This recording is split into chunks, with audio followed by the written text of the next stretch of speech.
Hello everyone and welcome to our first YouTube live stream. Thank you for tuning in to the Teacher Trainers channel. Today we are going to be discussing a really popular and cool topic. But before I review any of the things that we're going to go through, we are going to wait a little bit for people to come in, to join the stream, ask questions. It's a good opportunity for all of us to share ideas, discuss things about teaching. So yeah, also before we get into anything, I just want to say thank you to everyone who has been supporting our videos, commenting on our videos. Our channel has grown a lot in the last 6 months. So I just want to say thank you to all of you guys. We really appreciate it. It's great to see that there are so many teachers out there who like to share ideas and who like to watch our content. This is what keeps us going. So do continue to support the channel so that we can continue to make more content for all of you teachers out there. Okay. So like I said before, this is the first live stream we do on YouTube. We have done other live streams on Facebook, and the topics were classroom management. The topics were also doing activities in the classroom and problems and solutions when doing activities. And the topic today is going to be the most popular ESL skill to teach in a class, which is, you guessed it, speaking. I thought that we would start with this one because usually if you teach ESL and you're teaching in a language center or things like that, or maybe you teach at home, one of the most popular topics is always going to be teaching speaking. Because as we know, when people learn in public schools, for example, or in traditional settings, we are taught grammar, we're taught vocabulary, but there is always this massive lack of speaking practice. And this is why people go to language centers to actually get a chance to practice speaking. So anyway, I'm excited to see who joins. I'm excited to see what kind of questions you guys have. I've collected some questions from people who posted on our Facebook, so we will be going through those. And I'm excited to see where people join from.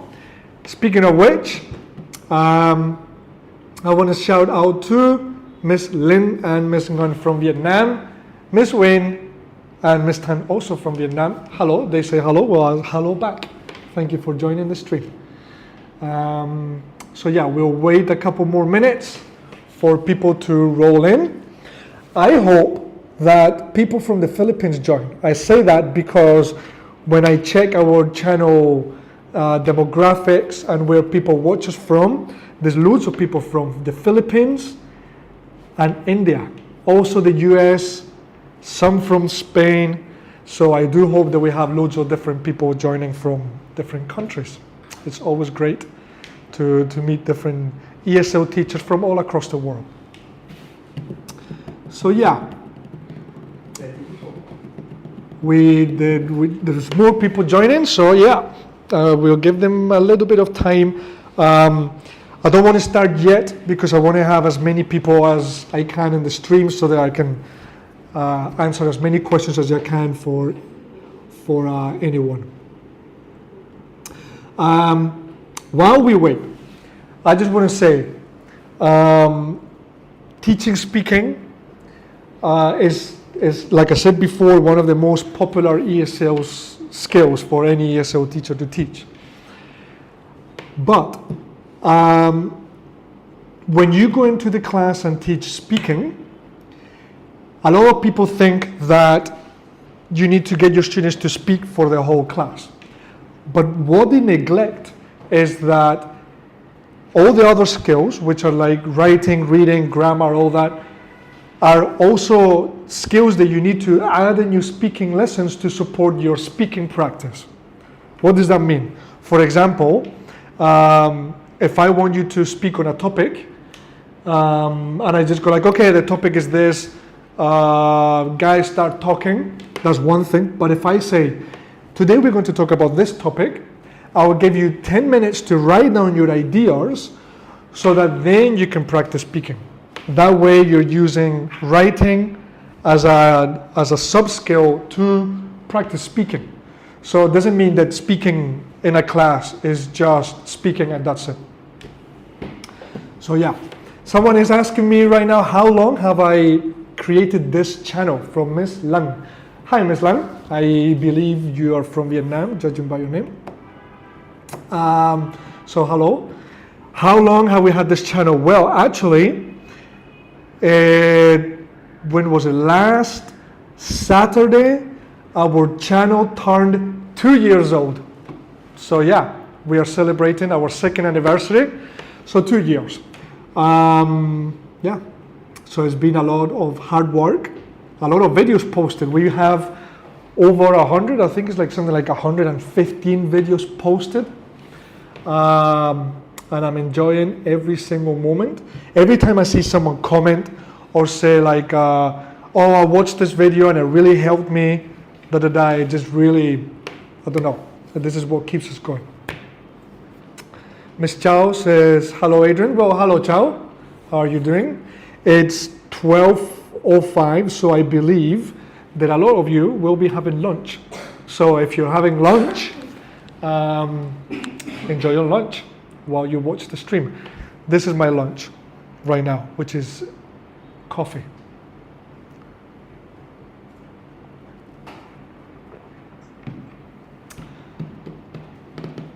Okay, we'll wait a couple more minutes, 3 more minutes before we start. And then we will get on with all the questions. If you're here, if you're in the stream, please say hi. Tell me where you're coming from. Tell me where you're signing in from. Lynn says coffee for lunch. Yeah, coffee for lunch. Why not? My favorite drink. But after this stream, I will have lunch. So hopefully I can make it to the end of the stream. By the way, this stream will be about 1 hour. I'm thinking of maybe ending it at 1 p.m. But if I have to go a little bit longer because people are engaging and you guys have questions, then for sure I can go for longer. Nan says, first time seeing you live. Yeah, well, hi. Thank you. I believe that you've watched our videos before, Nan, so thank you, and thank you for tuning in. This is me live. Hello. Welcome to the Teacher Trainers channel. All right, 2 minutes left before we begin. Greetings from Phu Nhuận district. Oh, Phu Nhuận district in Saigon, Vietnam, from Tan. Well, hi Tan. Believe it or not, what a coincidence. My goodness. Guess what? I am also in Phu Nhuận district. Crazy. Imagine that we've seen each other before. Huh? Imagine, that would be crazy. Carla says, how are you doing, Mr. Adrian? Hi, Carla. I'm doing great. I'm doing very well. Super excited to be here, as always. 1 minute left before we bắt đầu.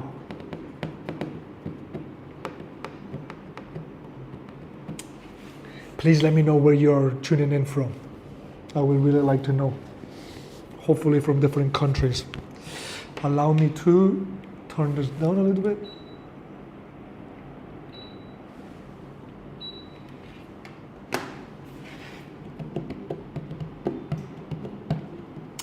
Okay, before we start, now we're going to start now. I believe we have a few people in already. More will join as we go, hopefully.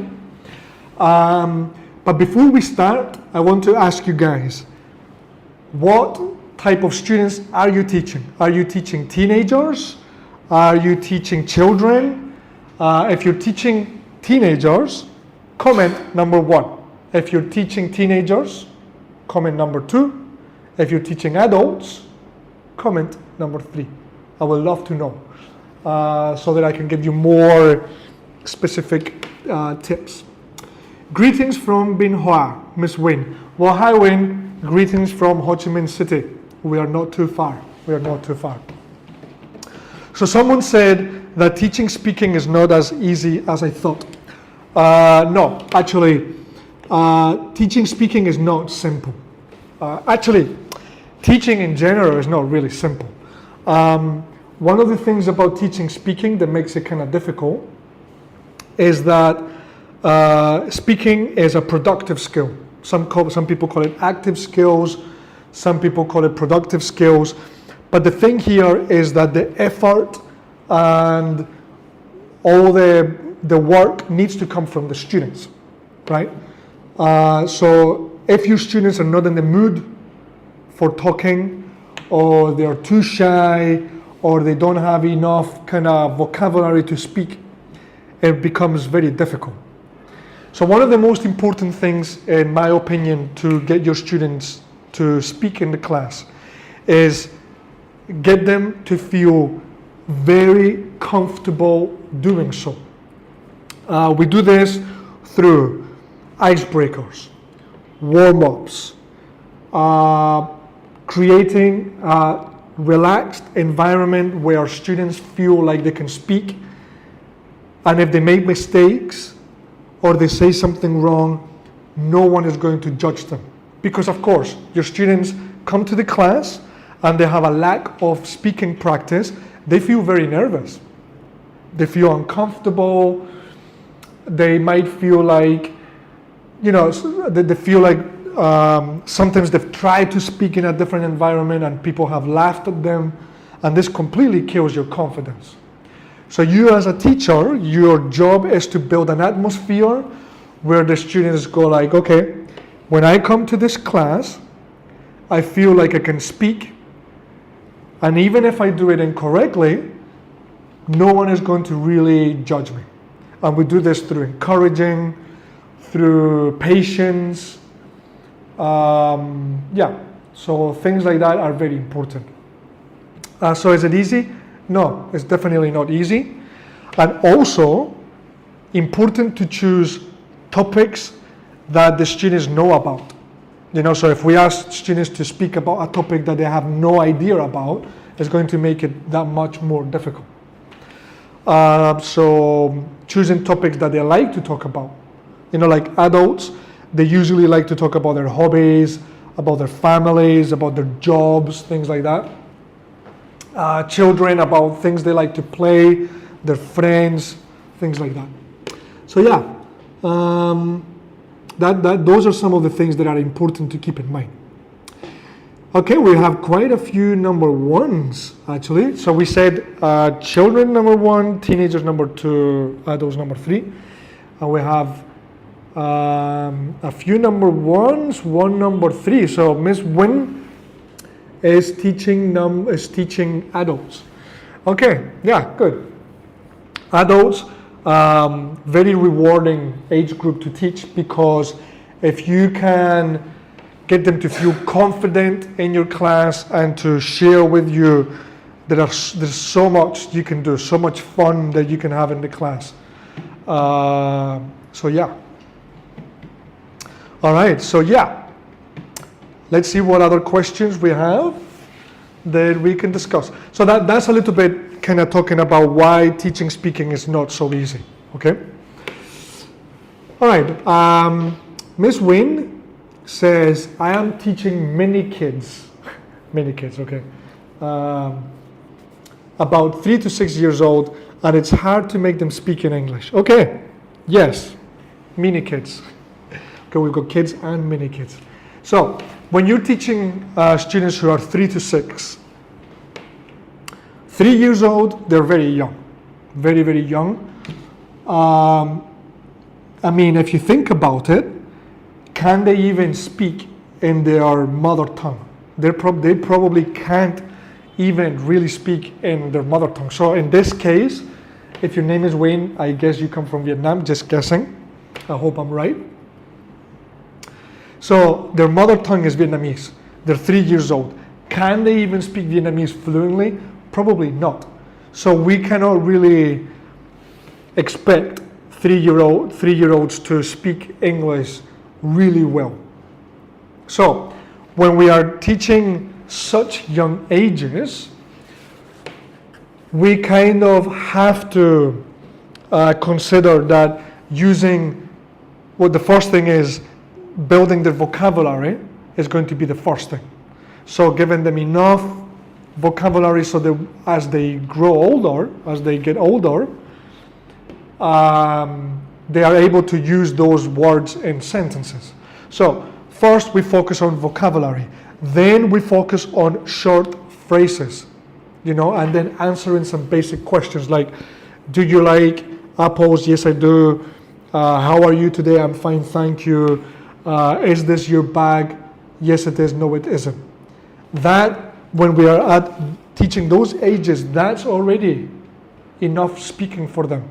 We can't expect them to just sit there and start talking to us about how their day went, because they just don't have that kind of vocabulary yet. So patience, starting with building vocabulary, then putting that vocabulary into small, simple, short phrases. That is already enough for those ages. Don't put too much pressure on them. And when they get to, grade 1, grade 2, then that's when we can get them to expand on that and speak a little bit more. So I hope that helps. Okay. No, Jim asks, what are some fun games you use to get students talking more? Good question. So there are so many games, really, so many games, and the perfect game or the best game for your class is going to really, really depend. Remember that in our YouTube channel, which I will leave, of course you guys are already here, but I will leave it in the below, just in case you want to scan it, in 3, 2, 1, 1, and 0. So I will leave it right there. You guys can find loads of speaking activities that you can try in your class. The one that works best will depend on your students.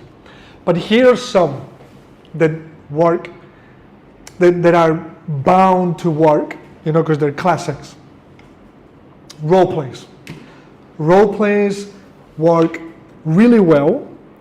You can do them in so many different ways.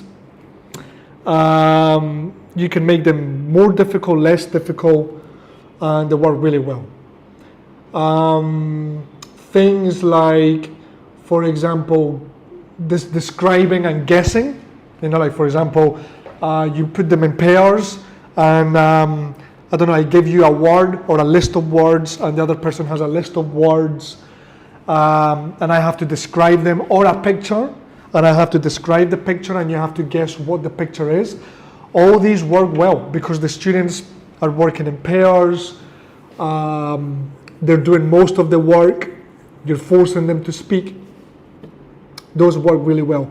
Classic game, hot seat, where you make 2 teams, and both teams are facing the board. You choose one person from each team to sit with their back to the board. And then you write down a sentence on the board. For example, I like chicken. And everyone in the team has to describe the sentence without saying the word I or like or chicken. And the first one in the team who can guess the full sentence correctly gets a point. That one is called either back to the board or it's called hot seat. This one is a classic, and it works really well.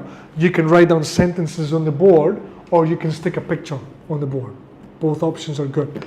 And it usually gets very competitive, people screaming,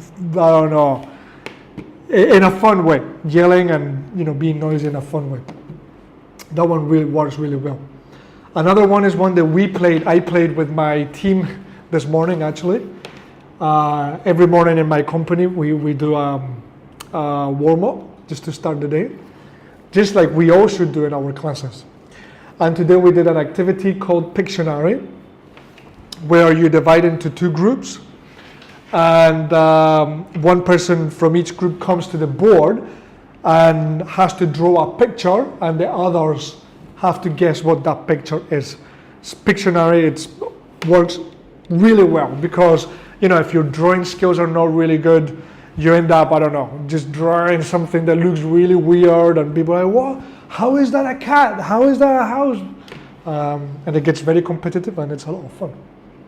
So there are some ideas, but remember, do check the videos on our channel that are related to speaking activities, because we've got loads, and they're loads of fun.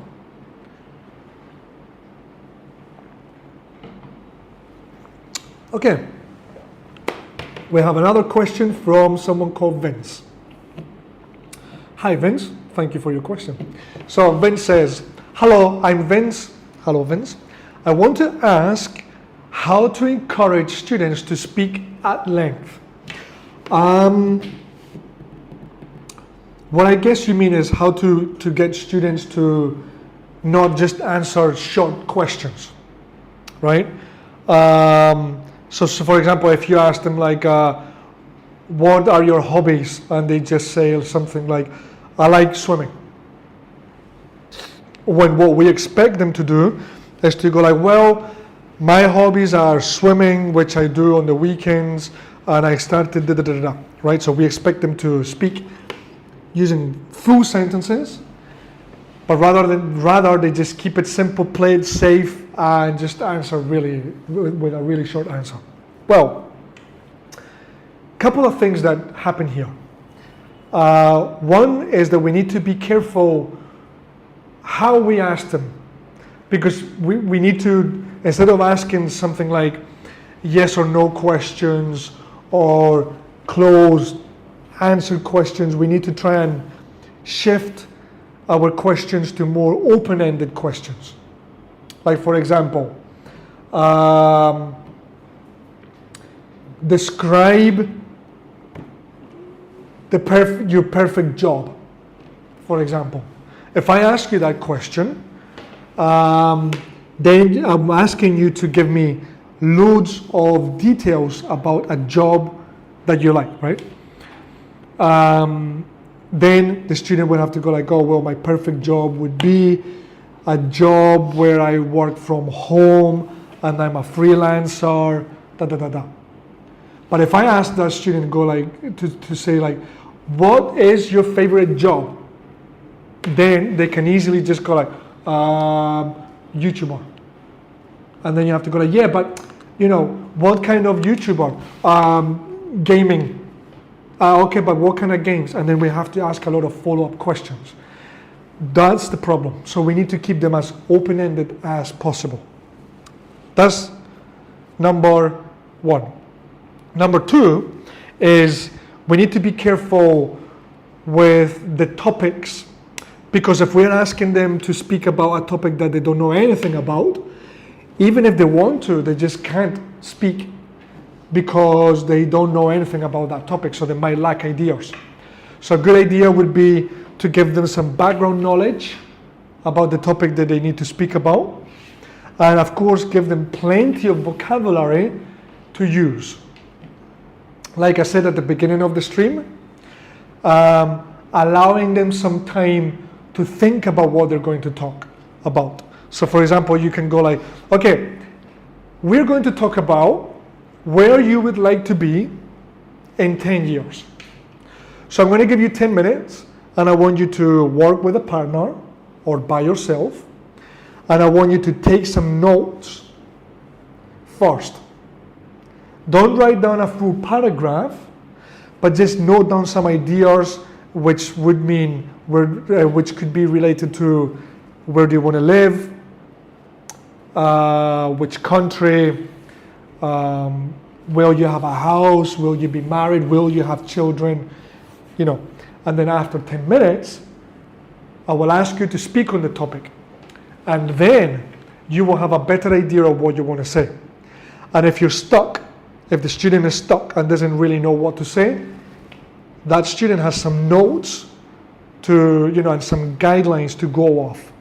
So, they can go like, yeah, and then, I don't think I'll have any children. I would like to wait 5 more years, whatever, right?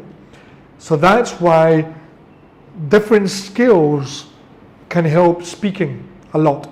We can let them read a paragraph and then ask them to share their thoughts on something that they have already read. Because they're reading, they gain some new ideas, then they can speak on their own ideas. So here are some things that you can do. Also remember that your students building confidence and speaking in your class takes time. Okay, so be patient and step by step. So I hope these tips help, Mr. Vince. Thanks.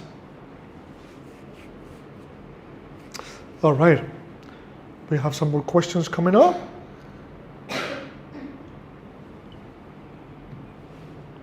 So, Mr. Tuan, I hope, sorry, Ngo Tan Tuan. I hope I said that right. Sorry if I haven't. We have, I love role plays. I'd give my students the information of the character, then I let them speak based on the situation. It always brings me and my class a lot of fun and excitement. This, Mr. Tuan, is an incredible way of practicing speaking. If you have a class where they are not really shy and they like acting and they like being silly, these can be so much fun. Really, they're just amazing. So if you're teaching high levels or you've got students who can already speak English fairly fluently, let's say intermediate level, here's something that I like to do. Something called spontaneous role plays. So what I do, I put them in, say, for example, groups of 3, right?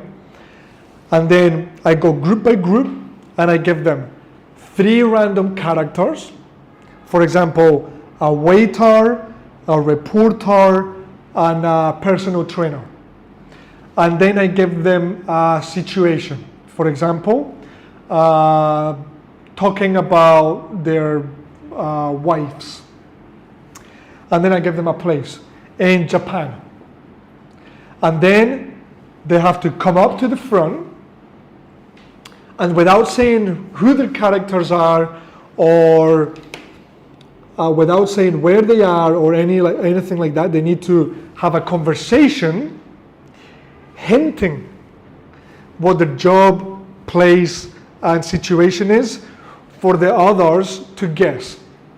And it just becomes so much fun because you have to act like a personal trainer without saying you're a personal trainer, and that's when your acting skills come in.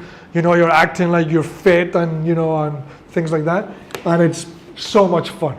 Adults, teenagers, absolutely love it. It's quite a lot of fun. So yeah, something to try. Kenny says, hi yo. Well, hi Kenny. Where are you commenting from? Please tell me, where are you right now? Where are you watching from? Yeah guys, as you join, please do tell us where you're coming from. Where are you based right now? Because I would love to see where you guys are.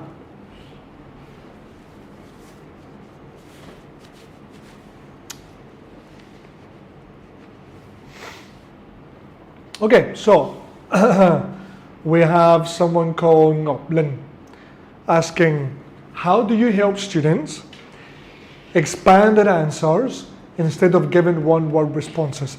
Yeah, so this one is similar to the question that we had before, right? That students tend to answer like one-liners or very short answers when what we want them to do is to practice the speaking, right, and give their thoughts and all that. So yeah, just remember, don't ask yes or no questions. Don't ask simple questions. Leave the question as open as possible. Give them time to think about what they're going to talk. There is something called, there's a technique in teaching called think, pair, share, which I'm sure you guys are familiar with it. Maybe you don't know the name of the term, but you probably already do this, right? When you ask questions to your students, it could be about anything, right? You say like, okay, who knows what is the biggest continent in the world, for example, right? You can do that and wait for them to put their hand up and answer, or you could do think, pair, share. And this works like this. You give them 2 minutes, or I don't know, how long you need. You give them a few minutes to think about their answer. Then pair, you let them discuss with the person next to them about the answer. And then you let them share. So let me give you an example. Let's just say, for example, tell me which country would you like to live in if it's not the country you're living in now, and why? So if you ask them right away, so if I say, for example, okay, John, apart from the country you're living in now, if you had to choose a different country to live in, where would it be and why? John, we go like, Japan. Okay, why? Because I like the food. Right? We're putting them on the spot. They might not have enough time to think of why. But if we do it like this, guys, think of this question. Choose a country rather that is not the one you're living in to live in. Why did you choose that one? You've got 2 minutes to think. Okay, I've got 2 minutes. I think about it, put some notes together. Then I discuss with the person next to me, hey, what did you choose? Oh, yeah, why? Oh, because, oh, yeah, right, yeah, me too. Okay, yeah, And then it's time to share. Okay, who wants to share their answers? Now, John has some ideas to share. Oh, I chose Japan because one of my favorite cuisines is Japanese food. I love Japanese food. Also, I watch a lot of manga. I read a lot of manga. My favorite, I don't know, TV shows are Japanese, And then John now has some ideas that he can share with the class. And this is why think, pair, share is so effective. So always remember this, think, pair, share, okay? Don't just ask questions to your students. If you want them to give you extensive answers, let them think first. So there you go. I hope that helps.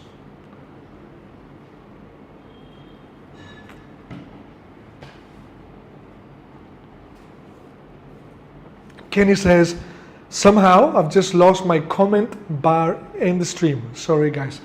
Well, I hope you find it, Kenny. I hope you find it. Should be there somewhere. All right. We got some more. Let me recharge with some coffee. Good questions, guys. I like these.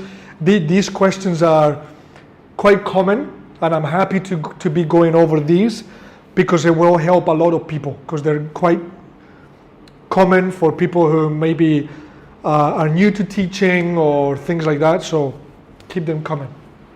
So we've got someone called 𝑳𝑰𝑽𝑬. I hope I said that correctly. If I haven't, forgive me. So it says, how often should we focus on pronunciation during speaking practice? Great question. Such a good question. How often should we focus on pronunciation? Well, here is my answer. Kind of difficult to answer this one because it depends. We have a video somewhere on our channel which talks about the differences between speaking for accuracy and speaking for fluency. What does this mean? Sometimes you need your students to speak accurately. That means we need our students to speak correctly. Good grammar, good vocabulary word formation, basically. So good grammar, good vocabulary word formation, good pronunciation. That is speaking accurately. In that case, every time they make a mistake, we need to correct it, right? So an example would be, I want my students to speak about the future tense. So I start my lesson by giving them some vocabulary and some grammar structures that they can use to talk about the future. Then I let my students, for example, speak. I don't know, they can do a presentation, debates, pair work, group work, whatever. Whenever they make a mistake, I write it down. Take notes. Whenever they're finished with their activity, I write down all the mistakes. For example, if they're pronouncing words incorrectly, I write down the words on the board, and then I go over those words again to make sure that I correct the pronunciation. That is very important when we are when we want our students to speak accurately. Some other times, we just need our students to speak. That's the most important. We just need them to talk, to build confidence, to build fluency. And all we care about is that the students actually speak, because maybe they're shy, they find it hard to speak, or like we saw before, students don't really want to answer full length question, that they want to answer with a full length answer. In those cases, we need to focus on making sure that the students speak. And if they make any mistakes, it doesn't matter if it's pronunciation or grammar, we don't do anything about it. We let that slide, because we need them to speak.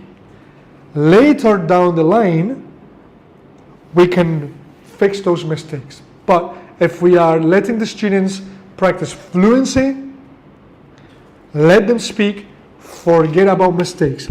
I know as a teacher, every time we hear a mistake, we want to jump in and correct it right away. But sometimes we don't need to do that, because we just need the students to gain confidence speaking. And if they make a mistake, don't worry. We will get to that in another lesson. Okay? So it's up to you to decide. Sometimes we can fix their mistakes at the end of the speaking practice. Sometimes we won't care about it. I have a question for you guys. Leave your answer in the comments. If you had to choose between speaking 100% accurately, which means everything you say is super correct, you don't make any mistakes, but you speak really slowly, which means that you lack fluency, or you speak really fluently, confident, fast, but you make a lot of mistakes when you speak. Which one would you choose? Accuracy or fluency? You can't choose both. Of course, we all want both, obviously, but you can choose only one. Let me know in the comments which one would you choose. Kenny says, for my observation, most adult learners who often have a busy schedule often put emphasis on communication efficiency and less likely to focus on pronunciation. Well, yes, you're correct. One of the reasons as well is because when you're teaching adults, most of the times they will need English for their job, to communicate with customers, maybe communicate with people in their company, things like that, and they just need to be able to speak. So a good idea is to teach pronunciation at the same time as you teach vocabulary.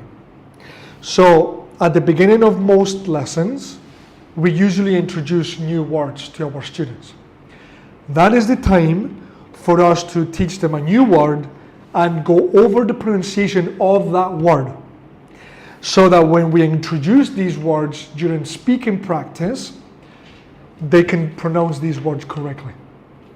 So, as long as the words that we introduced for that lesson, they're saying them correctly, then there will be some other words that they're saying wrong. That's fine.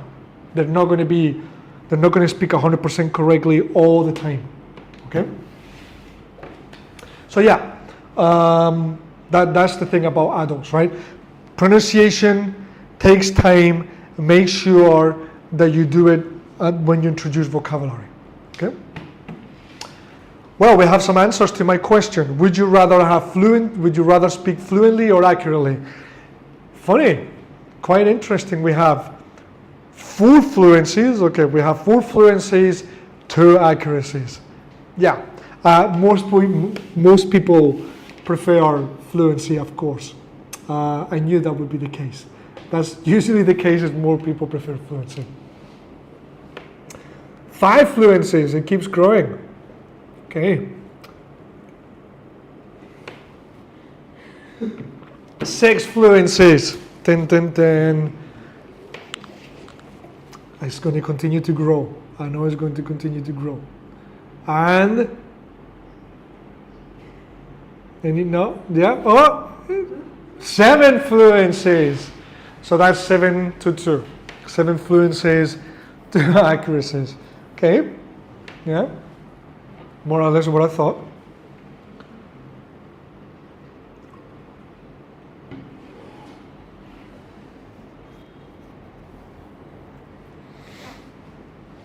So Kenny says, I'd go for fluency because I think communication is just a tool to reach a specific target. So I'd go for someone who babbles the L2, but I can still understand them. Good point. Very good point. And here's the example of, for example, when you visit another country and you, for example, go to a market and that person at the market is trying to sell you something. Those people are usually quite fluent. They speak in broken English, very fluently and with a lot of confidence, and we still understand 100% of what they're trying to say, right? But they speak in broken English. So that's why most people prefer fluency, right? Because you know that they're still going to understand you, right? So that's a very good point. By the way, Kenny, where are you watching from? I don't know if you mentioned that before.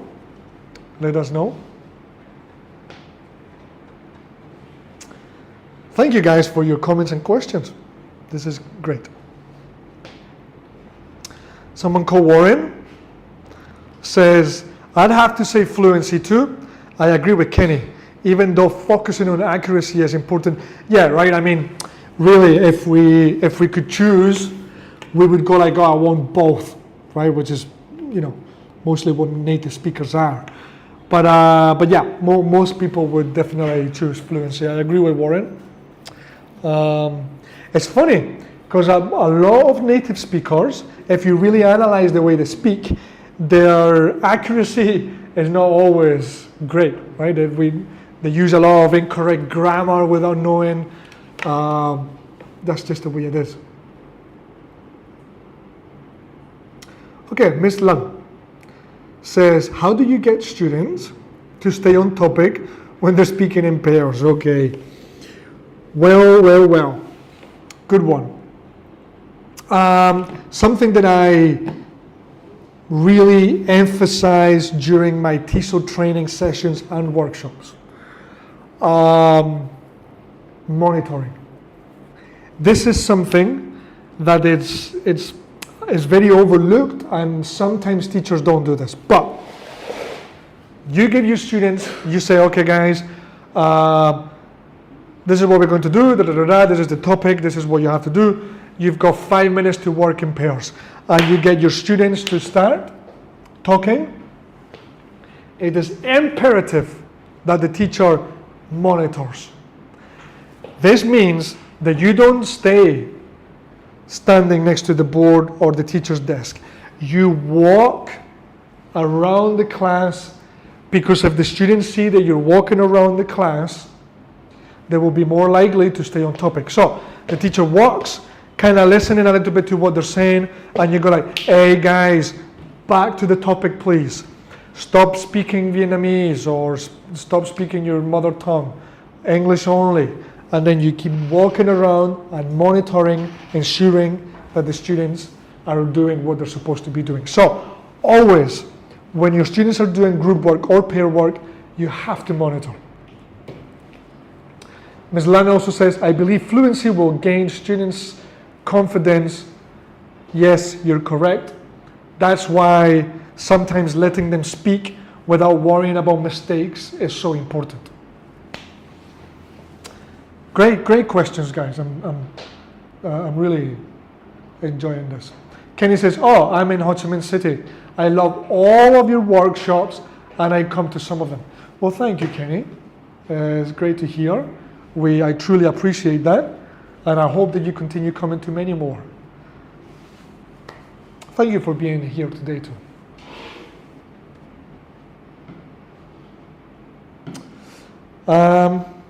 Lynn is asking, how do you assess speaking without putting too much pressure on the students? How do you assess speaking without putting too much pressure on the students? Well,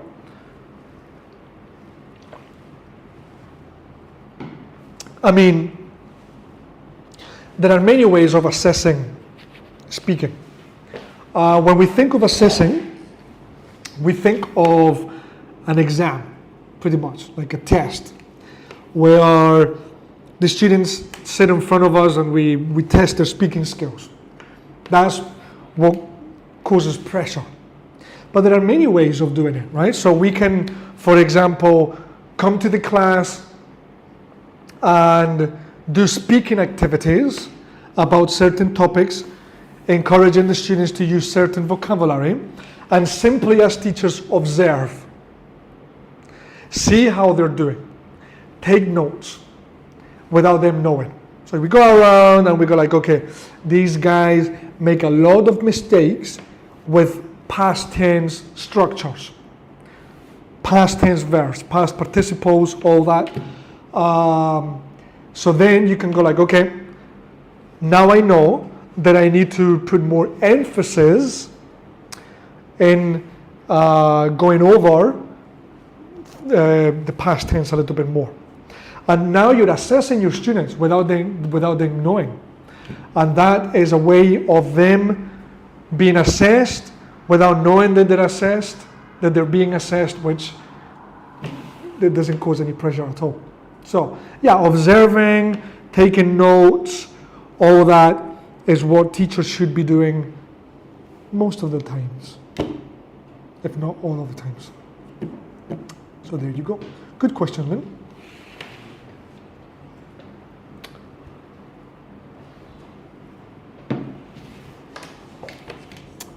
Okay, I believe we have a couple more questions here from Kenny. Wow, Kenny, the star of the show. Woo.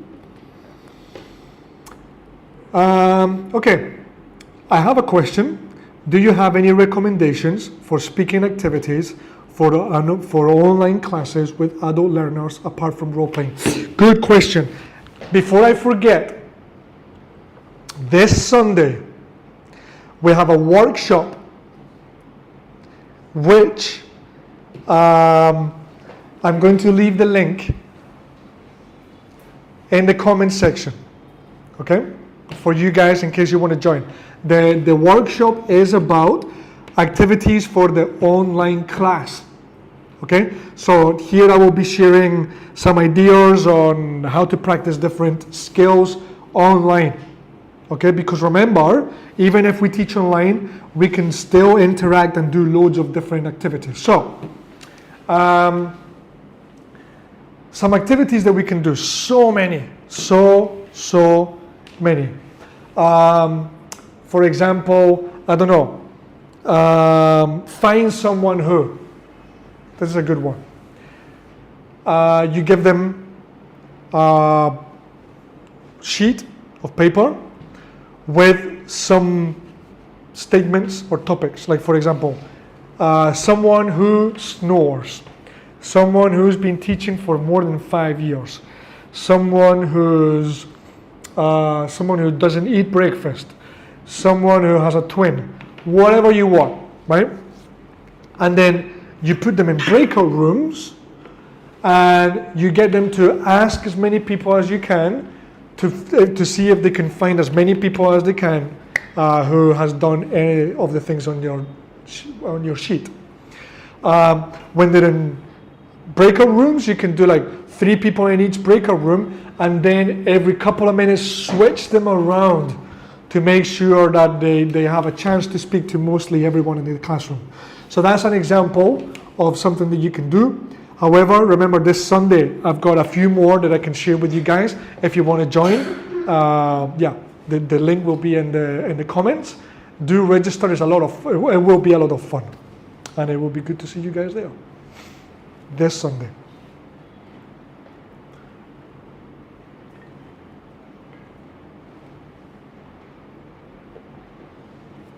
Okay, last question, I believe. So we've got the last question comes from someone called Carla. Carla, please let us know where you're commenting from. So Carla is asking, do you have any tips on how to handle mixed ability classes during speaking tasks? Wow. Great, very good question. Well, depends really how different their abilities are. Really, in a class, you will always have mixed abilities, but it's important that their abilities are not too far apart. Because if they are too far apart, then someone is not in the right class. And then you need to kind of reassess that and put them in the right class. That's the first thing.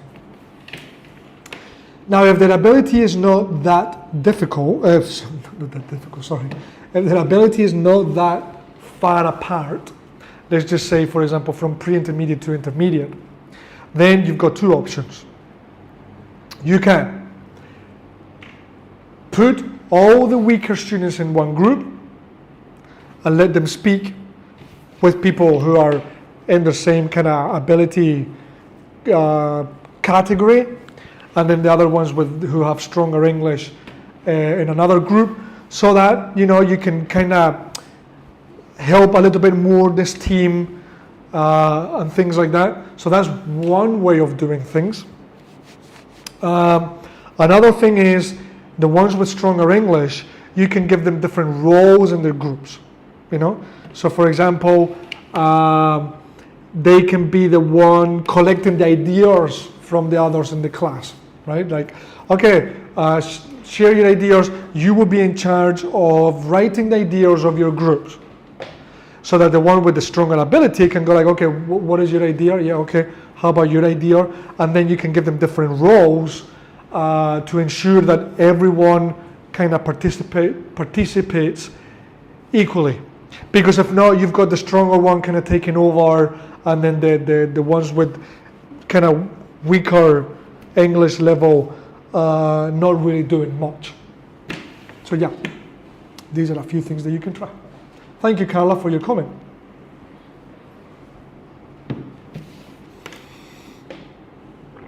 All right, guys.